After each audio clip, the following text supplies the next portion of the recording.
My name is Greg Mingarelli, and I've been attending Quad City Christian Church since 1995. My family and I love our church. We've been very involved. I've been an elder, been doing a lot of teaching, worship back in the day, and so we absolutely love our church and what it provides for my family as well as for our community. Back in 2013, when Go Big first started, when I heard the vision and kind of what this was all about, I was kind of skeptical, honestly, and I sat back and continued to just watch and sort of passively support what was happening, but I wasn't really all in or like fully supportive. And it was kind of hard for me. Normally I'm all in with our church, and in this case, just was maybe skeptical of the vision and the leadership around Go Big. And over the years, as construction happened and we watched the building go up and everything happening surrounding Go Big, I realized that this was an amazing opportunity to reach people for Christ. I saw hundreds of more people coming to our church, and it was impressive. It was something that I realized God did really without me. I missed that opportunity to be really fully a part of what was happening in our church, and yet God did it anyway, and I missed out. And really kind of had some regret, honestly, after the building was up and everything, and I looked around and just saw how God was moving and working in our church and realized I really missed out on an opportunity. So with this new vision that we have with Excel, I am so excited about what's happening with the opportunity in Prescott Valley, as well as some of the improvements here on our own campus. I just want to be a better disciple. I want to bring all of my resources to the table to really fully participate with Excel. And I guess I would encourage you, if maybe you're kind of skeptical or you're kind of sitting back and not sure about what the vision is or what's happening, don't miss the opportunity. Don't miss out to be a part of what God is doing at Quad City Christian Church. Very excited about Excel and what it's going to do here in the Quad City area, reaching more people for Christ. Well, welcome. My name is Jason. I'm one of the pastors here, and we are honored that you've chosen to start your week off by worshiping with us here at Quad City Christian Church. I want to welcome all of those who are joining us online from whenever and wherever you are. So grateful to have you with us, and a big shout out to all of those in Prescott Valley this morning. So grateful for you as well. If you're a newcomer with us, so glad you are with us. You are joining us in week 3 of what we're calling Excel, and this is a launch into a 2-year initiative, a discipleship journey where we are as a church deciding that we're going to grow as better disciples of Jesus in order to fuel our ability to make more disciples of Jesus. And so we are grateful that you are here and are a part of that with us today. How many of you got your books with you today? Brought your workbook? Okay, go ahead and grab those. If you don't have one of these, go ahead and just raise your hand. We have some ushers in the back, and they would love to grab one of these for you, to hand one of these to you. So these are workbooks that go along with this series. So in it, you'll find some place to take sermon notes. You'll find out all about the vision. If you've missed out on some of the vision stuff that launched this season for us, you can find it on your app. You can find it on the website. We highly encourage you to go look at that. But you'll find some of the details of the Excel vision right here in this book, so you can glance through that as well. But if you got your book, go ahead and grab those. We'll be on page 33 in your book. If you just have your Bible with you, we're going to be in 2 Corinthians chapter 8. Because in this text, in 2 Corinthians chapter 8 and 9, which we are utilizing for this Excel journey, we are leaning into what the Apostle Paul is teaching to the church of Corinth as he invites them into this generosity initiative. He's inviting them into this project that he's trying to create to leverage their resources for people they will likely never meet, which makes it perfect ground for us as we walk into this journey together. So again, each of these weeks kind of build off. I'd encourage you to go back and listen to the last two, but today we're picking up in verse 10. And here's what Paul says. And here is my judgment about what is best for you in this matter. And this matter he's talking about is the matter of collecting an offering that he's going to then give to the Jewish brothers and sisters back in Jerusalem. He says, last year, you were the first not only to give, but also to have the desire to do so. So Paul had came and give the vision for this initiative a year before, and when he shared this vision with the church, they were excited about it. They were the first to give to it, and they were the first to have a desire to continue to give. They weren't manipulated. They weren't coerced. They wanted to do it. They were committed to it. No one made them. And Paul's writing them this letter. And in it, he is encouraging them now to follow through with that commitment. Now finish the work. You said you wanted to do it. You committed to do it. Now finish the work so that your eager willingness to do it may be matched by your completion of it according to your means. Now, again, they were presented with this ministry opportunity. They were eager willingness. They were excited. They wanted to do it. But there's this thing that happens in all of us. That sometimes as time goes by, our passion for the things that we've committed to do, it can sometimes wane. Isn't that true?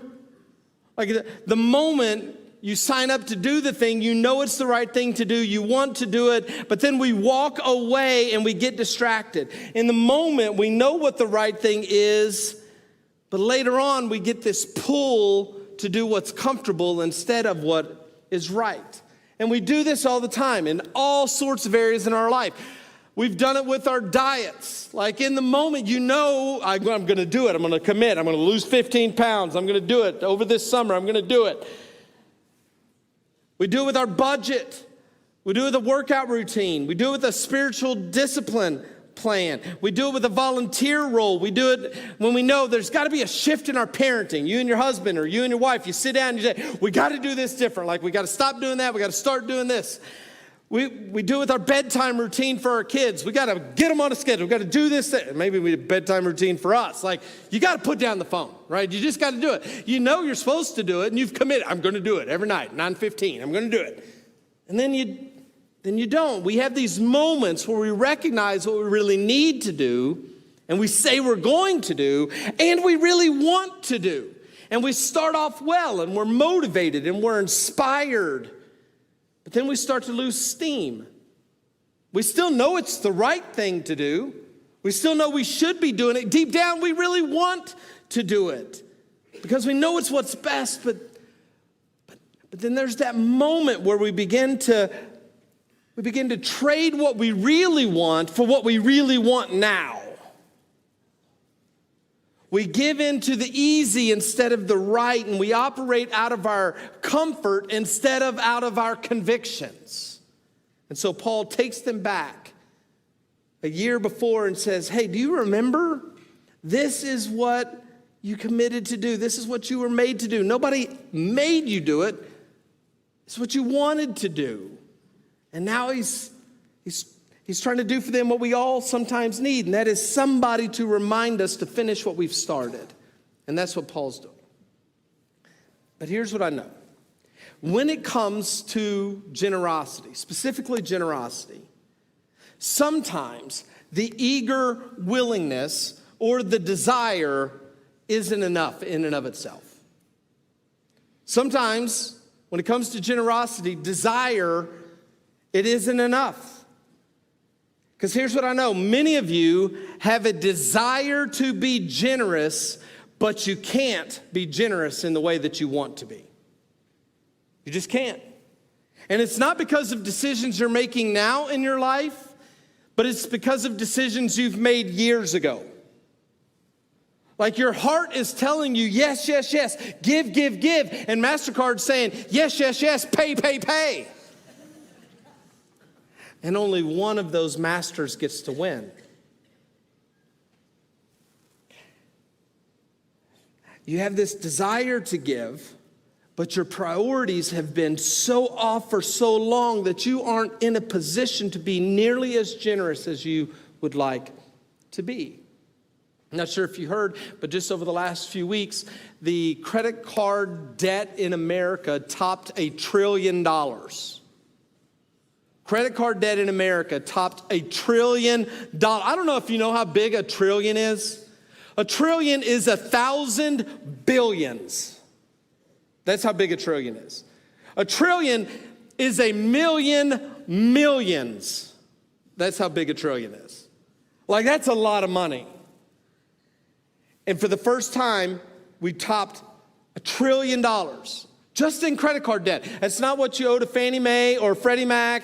It's not what you owe on your mortgage. It's not what you owe to Ford Financial. It's just credit cards. And here's the thing. Every time we go into debt, we are spending money we haven't even made yet. That's the very definition of debt. We're spending money we don't even have yet, which means that not only are we not able to be generous in this moment, we're actually precluding ourselves from being generous later with money that we will get later because we've already spent it. That's the reality for so many of us. It isn't that we don't want to be generous. It's that we've put ourselves in a position where we can't be nearly as generous as we want to be. So how do we fix that? We do have an option that we want to share with you guys. This is something that we've done as a church. Lots of churches do this. Dave Ramsey has a course that he calls Financial Peace.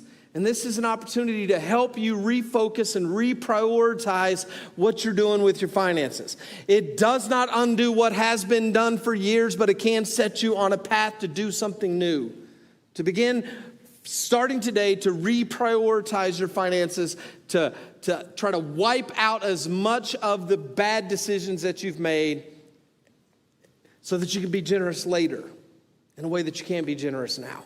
And we are willing to pay for half of this for you. We want you to do this. If you're in this position where you need some help to undo some priorities that you've lived under, we want to help. And so we're going to be offering this starting, I think, in October 1st. Okay, October 1st. So it's coming up really soon during this 9:30 hour on both campuses. So you can come to the 8 or stay for the 11 and participate in Financial Peace right during this 9:30 hour. And I hope that you will do that. Let's get back to our text. So Paul says, now finish the work so that your eager willingness to do it may be matched by your completion of it. And then I want you to focus on these 4 words. According to your means. According to your means. Like, here is the big takeaway for today. If you don't write anything else down, if you still got a blank page, here's what I want you to write down in big, bold letters. This is your takeaway for the day. Generosity is measured not by amounts, but by means. Generosity is measured not by amounts, but by means. Like, you cannot determine if someone is generous or not just by knowing how much they give. You have to know how much they keep. That's the only way to judge generosity. Let me try to spell it out this way. If my son, who's 11 years old, one of my sons is 11 years old, if he walks up and he gives you $100, you can bet he is being really, really generous. That's really generous. If I gave you $100, that's not as generous. It's just not. If LeBron James walks up and gives you $100, that may be nice, but I don't think we would call that overly generous. If Jeff Bezos walks up and gives you $100, you should just know that for every second that it took him to get that $100 out of his pocket, his net worth went up $2,500. Okay? That's just the reality.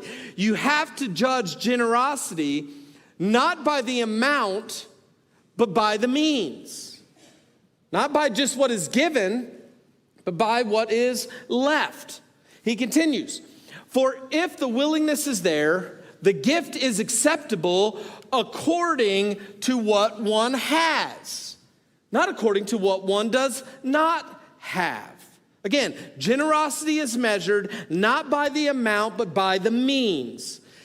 The good news in this verse is that you don't have to have a lot of money to be a generous person.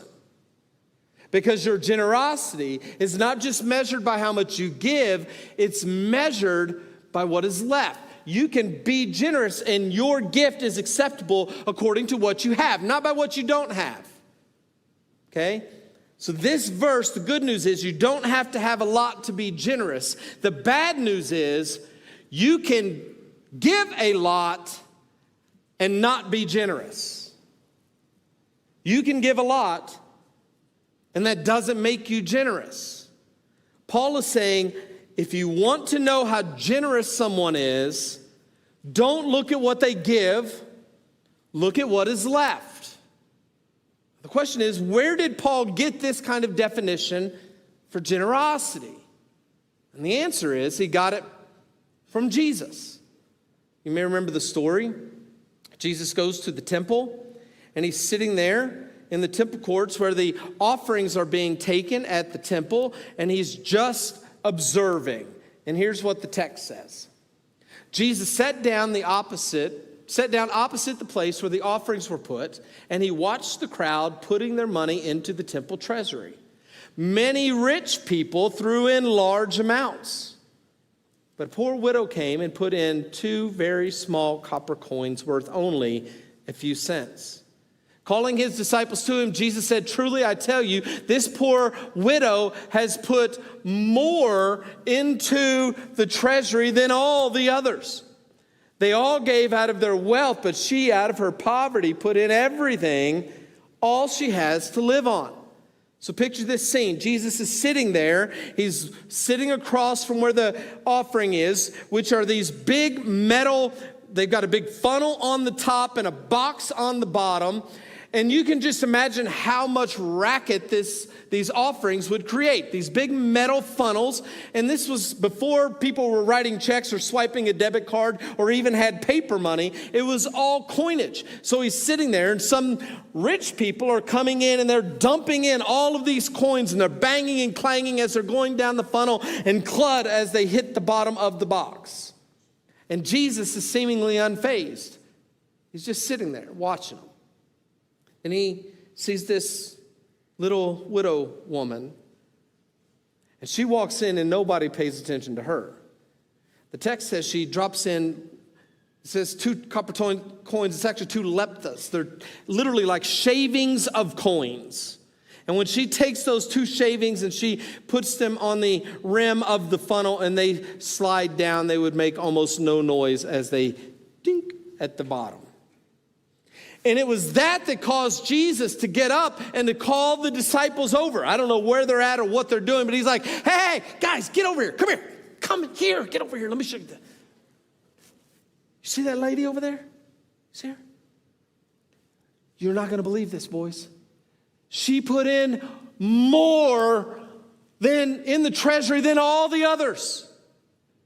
I'm like, hang on. No, she didn't. But she didn't. You see that guy over there? Like, I heard his offering from 50 yards away. She didn't put in more than that guy. I watched it. Like, he had 2 servants carrying the bags. But you don't understand. They gave out of their wealth. In other words, there's a lot more where that came from. But she, out of her poverty, put in what? What did she put in? She put in... We can do better than that. It's on the screen and in English. Put in everything. She put in everything. Because again, generosity is not measured by amounts. It's measured by the means. They put in a small percentage. She put in 100%. Which is why she gave more, because the more isn't just about the dollars, it's about the sacrifice. And her sacrifice was far greater than all the other sacrifice.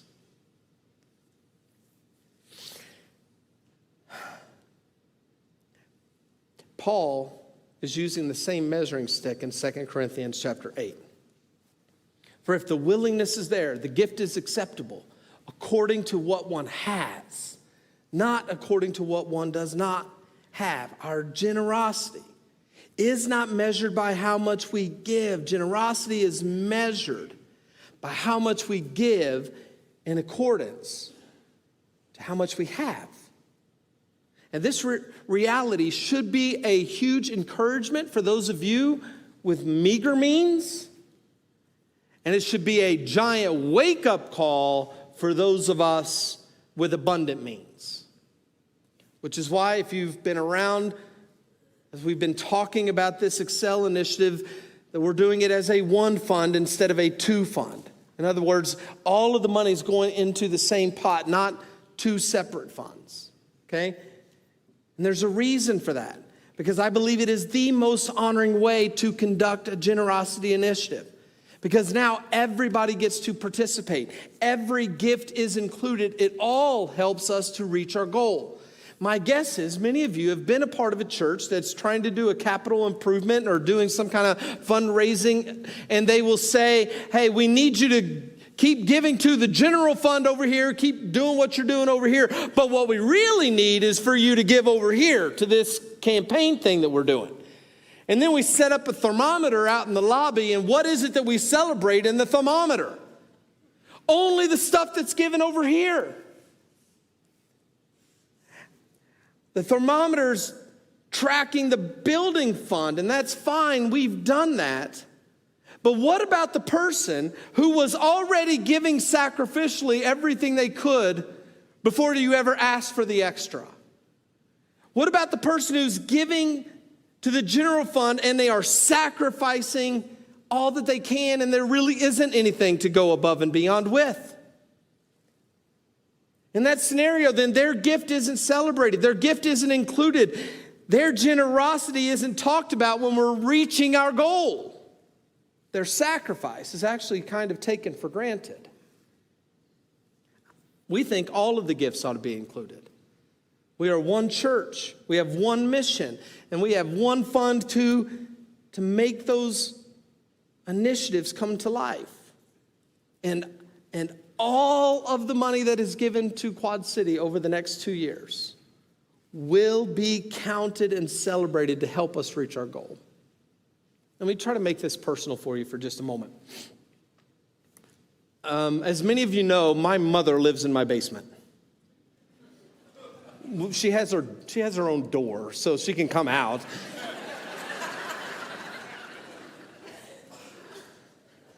Many of you have met her, even if you didn't know it. She's a white-haired lady who often stands at Connection Central and got a hillbilly accent. So that's my mom. We built her an apartment in the lower half of our house, and she's been living with us for about 6 years. And she worked in factories back in Kentucky her entire life. My whole childhood, she worked in factories. And if you've ever done that kind of work, you know how hard that kind of work can be. And she just didn't make a lot of money. In fact, this summer, my 17-year-old son made more per hour mowing grass at a golf course than my mother did, with 20 years of seniority being the lead on a line at a factory.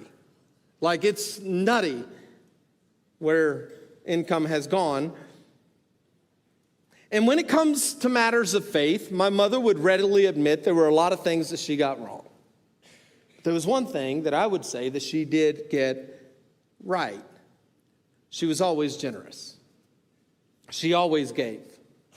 She always gave to God through the church, even when we weren't necessarily going to church. She gave in the good times and in the bad times. She was always generous, even though she didn't have much. And now all she has is her Social Security check, and it isn't much. It is not near enough to live on your own in this community, but yet she continues to give faithfully off of her Social Security check every month. And I know she is already giving above 10% of that Social Security check. And there just isn't much left.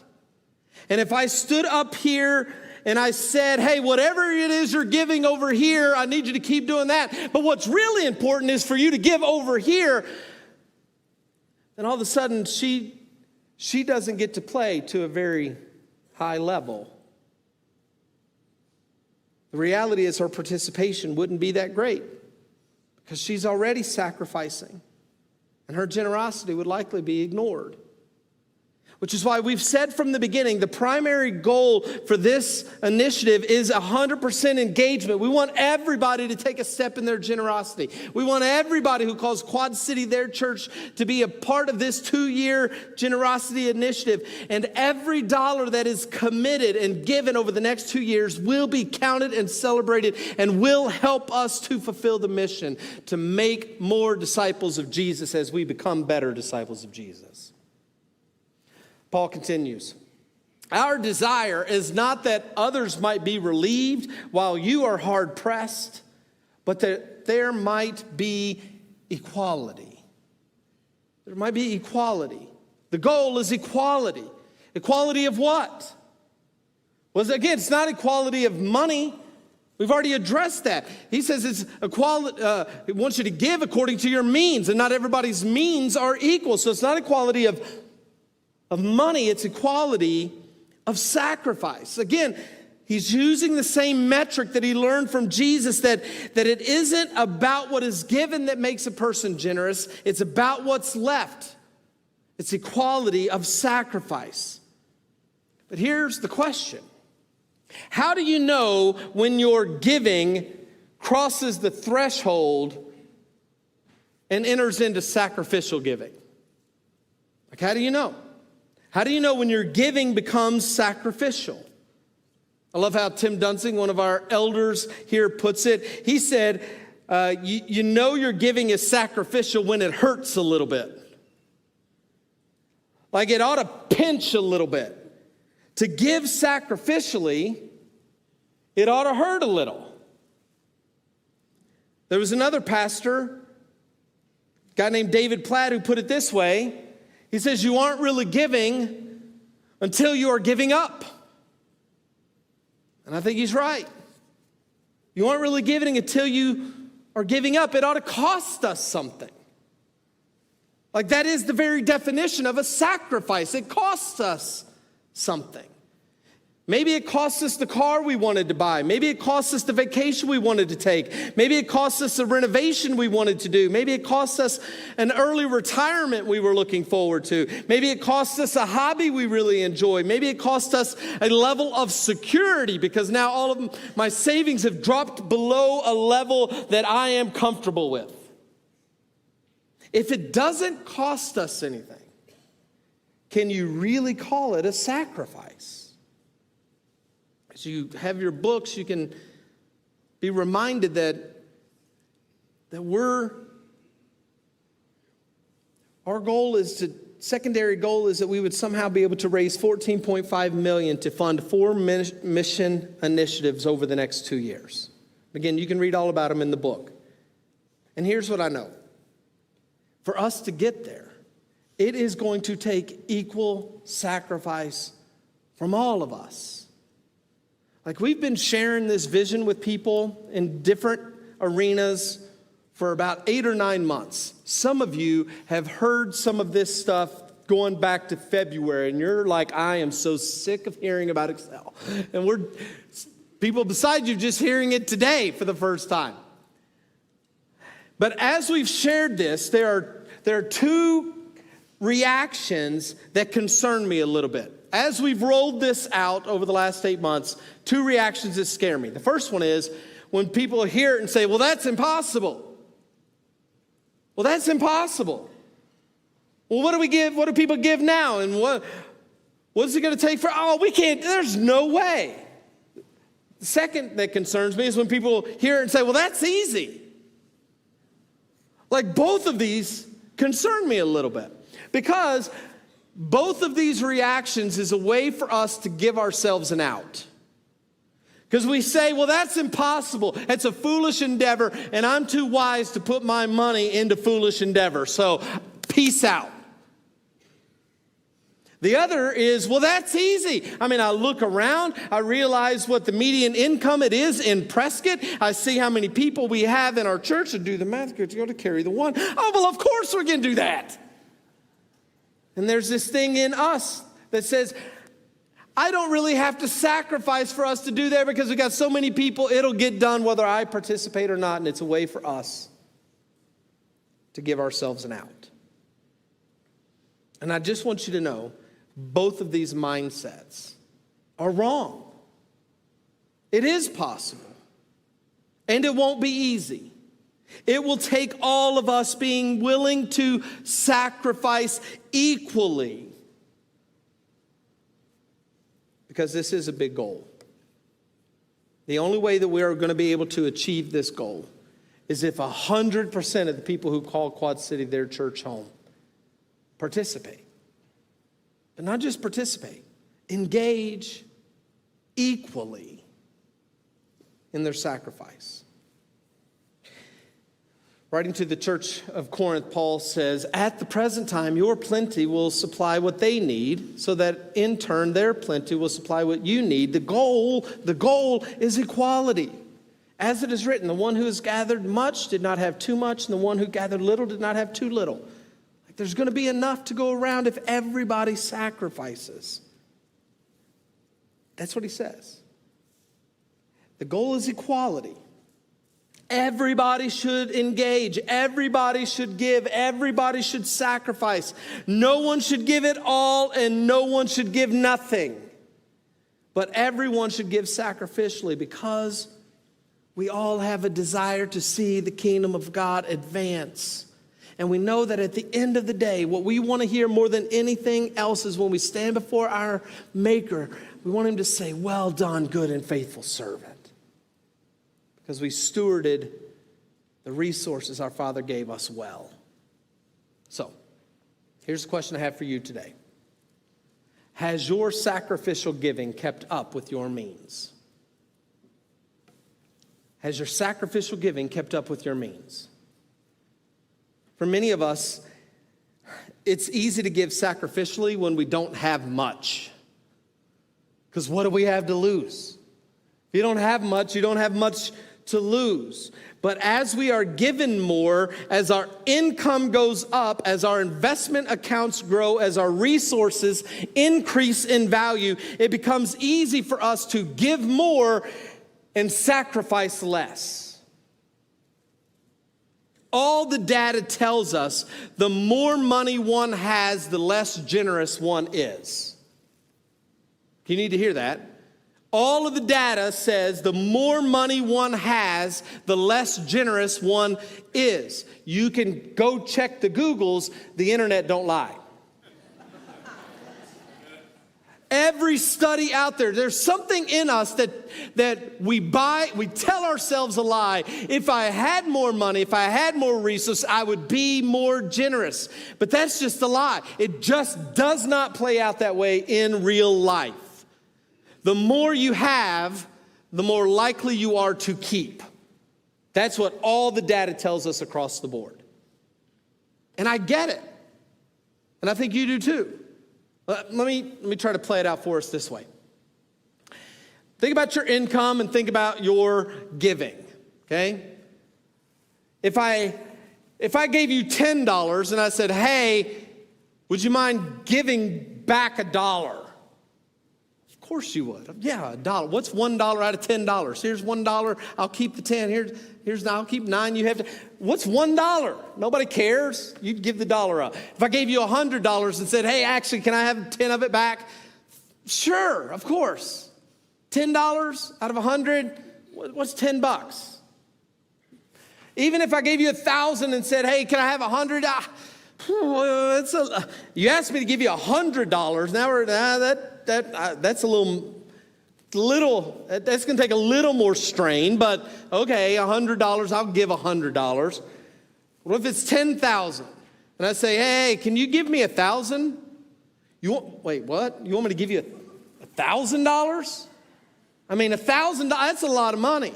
Like $1,000, I can do a lot with $1,000. I can fill up my tank if I want. I mean, there's a lot of money. Like $1,000, I could do something with $1,000. I mean, that stretches you a little bit to think about giving away $1,000. Let's ramp it up. You got $100,000. Hey, can you give 10,000 of that $10,000? That's a lot of money. Writing a check and just giving away writing a five-figure check and just giving it away, you're asking a lot. That is a huge sacrifice. Now, let's go one step further. $1 million. Imagine, some of you don't have to imagine, you have resources of over $1 million. You have assets of over $1 million. Imagine somebody saying, hey, would you give $100,000 of those resources away? 100,000? Are you kidding me? You want me to give six figures away? Like I could buy 2 extra cars. I could go on dream vacations. I could take this $100,000 and put it in savings and leverage that for $1 million in the next. Do you realize what you're asking? I could put 2 kids in college if one of them ain't that smart and is going to community college. This is like legacy giving for my grandchildren. $100,000? Like, we get down to this point and it's like, that hurts. That would be a huge, it would sting for us to write that check. That's a huge deal. I hear this from people that's just too much money to give away. It's too much. In fact, I don't even know if the church is wise enough to be trusted with these kind of resources. I think I would be a better steward of this than my church, so I should just keep this and leverage these myself as opposed to give them away and trusting somebody. It's just too much to give. It's just too much. And I've always found it interesting that we'd look at this column and we'd say, that's too much to give, without ever looking at this column and saying, that's too much to keep. We never look at this and say, that's too much for me to spend. We never look at this and say, that's too much for me to save. We look over here and say, that's too much to give. But we have no problem with saying, this is too much for me to keep. That's a heart issue for us. This is why, as the income goes up, giving almost always goes down. It just does. So here's my question for you. Which has grown with your means? Your standard of living or your standard of giving? As your means have grown, which has gone up more? As your means have grown, the percentage you've given or the percentage you have kept? The reality is, for many of us, even though we are giving more than we've ever given, the sacrifice that giving reflects is smaller than it's ever been.